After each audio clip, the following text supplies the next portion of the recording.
Factors affecting growth of bacteria topic जो है हम पढ़ रहे थे, जिसमें हमने देखा कि कौन कौन से फैक्टर्स बैक्टीरिया की ग्रोथ के ऊपर अफेक्ट कर रहे हैं।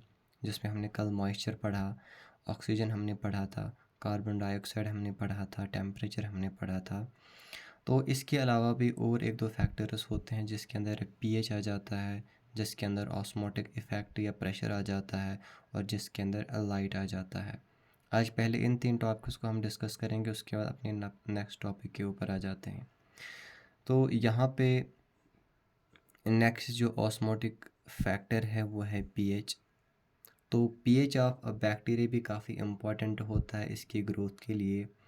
जो बैक्टीरिया पैथोजेनिक बैक्टीरिया होते हैं, ये जो मेडिकली इम्पॉर्टेंट बैक्टीरियाज होते हैं, मेडिकली इम्पॉर्टेंट बैक्टीरिया या जो पैथोजेनिक बैक्टीरिया होते हैं, ये इनका जो पीएच होता है, यानी कि जिस पीएच के अंदर ये सर्वाइव कर सकते हैं, वो होता है पीएच 7.2 टू 7.6। तो ये इनका पीएच होता है। इस पीएच के अंदर ही ये बैक्टीरिया जो है वो अच्छे से ग्रो कर सकते हैं। लेकिन ऐसे भी कुछ बैक्टीरिया होते हैं जो काफ़ी एसिडिक मीडिया के अंदर, यानी कि समटाइम्स ऐसे भी बैक्टीरिया होते हैं जो एसिडिक मीडिया के अंदर ग्रो करते हैं। एसिडिक मीडिया जहाँ पे पीएच जो है वो लेस दैन 4 होता है। तो अगर हम एग्ज़ाम्पल देखेंगे तो बैक्टीरिया जैसे कि लैक्टोबैसिलस है, जो कर्ड के अंदर प्रेजेंट रहता है, लैक्टोबैसिलस। ठीक है, यानी कि ऐसे भी बैक्टीरियाज होते हैं जो क्या करते हैं, जो काफ़ी लो पीएच के अंदर, यानी कि एसिडिक पीएच के अंदर भी खुद को जो है वो ग्रो करते हैं, जैसे कि हमने यहाँ पे लैक्टोबैसिलस देखा। और ऐसे बैक्टीरिया जो कि पीएच यानी कि लो पीएच के अंदर ग्रो करते हैं, ऐसे बैक्टीरिया को हम बोलते हैं एसिडोफाइलस। ऐसे बैक्टीरिया को एसिडोफाइलस बोला जाता है जो लो पीएच के अंदर ग्रो करते हैं। लेकिन ऐसे भी बैक्टीरियाज होते हैं जो कि अल्कलाइन मीडिया के अंदर ग्रो कर सकते हैं। कुछ ऐसे बैक्टीरिया होते हैं जो अल्कलाइन मीडिया के अंदर भी ग्रो कर सकते हैं। ठीक है, ऐसे बैक्टीरिया को, यानी कि जो अल्कलाइन मीडिया, हम बोलेंगे अल्कलाइन मीडिया यहाँ पे इन बिटवीन 8.2 टू 8.9 पीएच होता है। जो बैक्टीरिया इस पीएच के अंदर, जो कि अल्कलाइन मीडिया होता है, इस पीएच के अंदर ग्रो करते हैं, ऐसे बैक्टीरिया को बोला जाता है अल्कलाइफाइलस। अल्कलाइफाइलस। तो जो बैक्टीरिया एसिडिक मीडिया के अंदर ग्रो करते हैं, ऐसे बैक्टीरिया को एसिडोफाइलस बोला जाता है। जो बैक्टीरिया अल्कलाइन मीडिया के अंदर ग्रो करते हैं, ऐसे बैक्टीरिया को अल्कलाइफाइलस बैक्टीरिया जो है वो बोला जाता है। तो इसी तरह से अगर जो एसिडोफाइलस बैक्टीरिया जो होते हैं, अगर इनको एसिडिक एनवायरनमेंट ना मिले तो ये मर सकते हैं। इसी तरह से जो बैक्टीरिया अल्कलाइन मीडिया के अंदर ग्रो कर सकते हैं, जैसे विब्रियो कॉलरा है, अगर इन बैक्टीरिया को प्रॉपर अल्कलाइन मीडिया नहीं मिला तो ये इन बैक्टीरिया की भी डेथ हो सकती है। कॉलरा। तो पीएच भी बैक्टीरिया के लिए काफ़ी ज़्यादा इम्पोर्टेंट मायने रखता है। नेक्स्ट हमारा जो है वो है ऑस्मोटिक इफ़ेक्ट। सिक्स्थ हमारा जो है वो है ऑस्मोटिक इफ़ेक्ट। Osmotic effect. अब ऑस्मोटिक इफ़ेक्ट क्या होता है? ऑस्मोटिक इफ़ेक्ट सिंपली होता है जो बैक्टीरिया का एनवायरनमेंट कैसा है, इस एनवायरनमेंट के अंदर सल्यूट ज़्यादा प्रेजेंट है या सल्यूट कम प्रेजेंट है, उसी को ऑस्मोटिक इफ़ेक्ट बोला जाता है। जैसे अगर ये यहाँ पे बैक्टीरिया है, इस बैक्टीरिया के चारों तरफ जो है वो कोई सोल्यूशन प्रेजेंट है, इसके चारों तरफ जो है सोल्यूशन प्रेजेंट है। तो ये जो सोल्यूशन है, अगर इस सोल्यूशन के अंदर सल्यूट की कंसंट्रेशन ज़्यादा होगी, यानी अगर इसके अंदर सल्यूट की कंसंट्रेशन काफ़ी ज़्यादा होगी इस एनवायरनमेंट में, यानी हम जिसको हाइपरटोनिक बोलेंगे, यानी ये जो सोल्यूशन है ये हाइपरटोनिक सोल्यूशन कहलाएगा। अगर ये सॉल्यूशन हाइपरटोनिक है, यानी ज़्यादा सॉल्यूट इसमें प्रेजेंट है, हमें पता है ये जो बैक्टीरिया है इसके बॉडी के अंदर भी सॉल्यूट प्रेजेंट होंगे, लेकिन चूंकि बाहर ज़्यादा प्रेजेंट है, इसके बॉडी के अंदर काफ़ी कम है, तो ये बैक्टीरिया क्या करता है, ये बैक्टीरिया चाहता है कि ये इस एनवायरनमेंट को इक्विलिब्रियम में रखे। तो ये बैक्टीरिया क्या करता है फिर, ये अपने अंदर से जो पानी होता है उसको बाहर की तरफ ले जाता है, यानी बैक्टीरिया में जो पानी होता है ये उस पानी को बाहर ले जाता है इस एनवायरनमेंट में, ताकि इसमें इक्विलिब्रियम हो सके। क्योंकि उतना पानी ज़्यादा नहीं होता है प्रेजेंट, काफ़ी कम होता है, फिर भी बैक्टीरिया कोशिश करता है, तो ये वाटर को अपनी बॉडी से बाहर निकालता है, जिसकी वजह से क्या होता है, ये जो सेल है, इस सेल में अभी तक ये तो इस तरह की सेल थी, अब इस सेल को हो जाएगा श्रिंक। क्यों? क्योंकि पानी प्रेजेंट था, पानी बाहर निकला, तो अब ये इस तरह की सेल बन जाती है। ठीक है। और अगर इस तरह की सेल बनती है तो ऐसे इस टर्म को हम बोलते हैं प्लाज्मोलिसिस।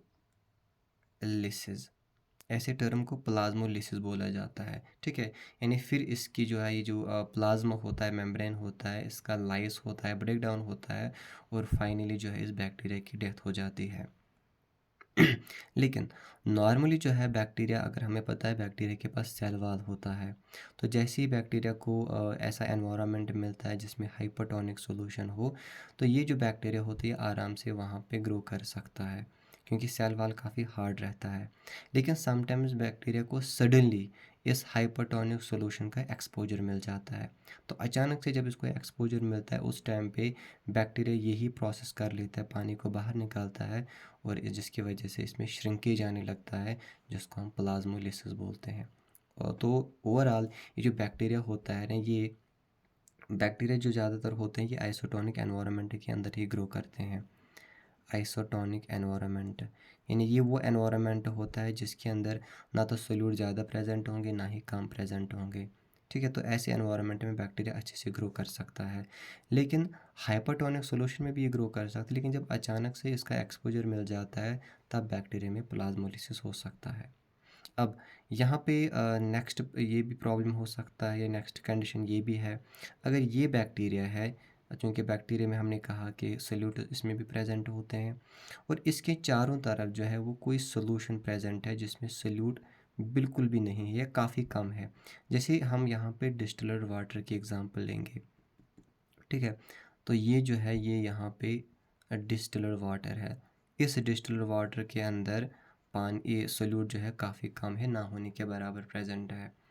अब चूंकि बैक्टीरिया सेल के अंदर काफ़ी ज़्यादा प्रेजेंट है, तो बैक्टीरिया क्या करेगा, ये बैक्टीरिया चूंकि सोल्यूट ज़्यादा है, यहाँ पे हमने देखा बाहर सोल्यूट ज़्यादा था, पानी अंदर इस प्रेजेंट था वो बाहर निकला था, लेकिन यहाँ अंदर जो है सोल्यूट ज़्यादा है प्रेजेंट है, बाहर जो है वो काफ़ी कम है। तो यहाँ पे क्या हो जाता है, यहाँ पे ये जो पानी है ये बाहर से निकल के अब इस सेल के अंदर की तरफ जाएगा। अगर ऐसा हुआ तो यहाँ पे क्या हो जाएगा, ये जो बैक्टीरियल सेल है ये हो जाएगी स्वेल, काफ़ी बढ़ जाएगी, और स्वेलिंग के बाद ये हो जाएगा बर्स्ट। यानी यहाँ पे भी चाहे हाइपरटोनिक सॉल्यूशन हो, यहाँ जो सॉल्यूशन है ना ये हाइपोटोनिक सॉल्यूशन है, हाइपोटोनिक सॉल्यूशन, इसमें काफ़ी सोल्यूटस काफ़ी कम प्रेजेंट है, तो इसमें सेल को स्वेल हो जाता है, और फाइनली सेल जो है वो बर्स्ट हो जाता है। इस टर्म को हम बोलते हैं प्लाज्मोप्टाइसिस।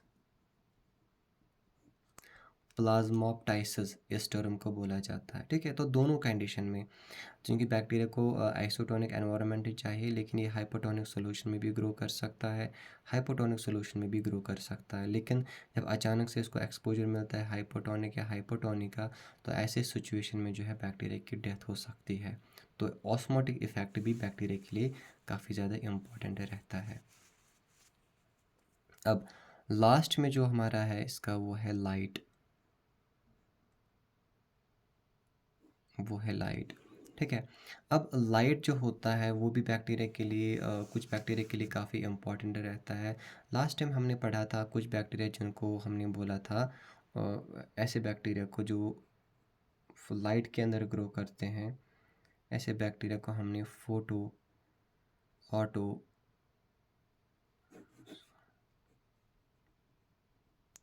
फोटो ऑटोट्रोफस। ठीक है, तो ये कुछ बैक्टीरिया होते हैं जिनको फोटो ऑटोट्रोफस बोलते हैं। इनको सर्वाइव के लिए लाइट की ज़रूरत पड़ती है, क्योंकि लाइट से ही ये एटीपी को हासिल कर लेते हैं। तो यही ऐसे बैक्टीरिया हैं जिनको ज़्यादा लाइट की ज़रूरत पड़ती है। लेकिन बाकी जो बैक्टीरिया होते हैं, मोस्टली जो बैक्टीरिया होते हैं, मोस्टली पैथोजेनिक बैक्टीरिया जो होते हैं, इनको लाइट की ज़रूरत नहीं पड़ती है। तो ये जो बैक्टीरिया ये ज़्यादा डार्क एरियाज़ के अंदर ही ग्रो करते हैं, यानी इनको लाइट की बिल्कुल भी नीड नहीं होती है। अगर हम देखेंगे हमारी बॉडी के अंदर जो बैक्टीरिया प्रेजेंट होते हैं, जो इन्फेक्शन काज करते हैं, वो हमारे बॉडी के अंदर प्रेजेंट रहते हैं। तो वहाँ पे लाइट तो नहीं होती है, तो वो डार्क एरिया में ज़्यादा प्रेफर करते हैं ग्रो करना। ठीक है, तो ज़्यादातर बैक्टीरिया इसी एरिया में ग्रो करते हैं, डार्क एरियाज़ में ग्रो करते हैं, क्योंकि ये जो बैक्टीरिया होते हैं ये काफ़ी सेंसिटिव होते हैं, sensitive to ultra violet rays. Ultra violet rays से काफ़ी ज़्यादा सेंसिटिव रहते हैं, इसीलिए ये जो बैक्टीरिया होते हैं ये ज़्यादातर डार्क एरियाज़ में ही प्रेफर करते हैं ग्रो करने के लिए। लेकिन फोटोट्रॉपस ऑटोट्रॉपस ऐसे बैक्टीरिया हैं जो क्या करते हैं, जो लाइट के अंदर ग्रो करते हैं। तो ये 7 फैक्टर्स हमने पढ़े, moisture, oxygen, carbon dioxide, temperature, pH, osmotic effect और लाइट। इसी के साथ जो है ये टॉपिक जो है ये कंप्लीट हो गया है।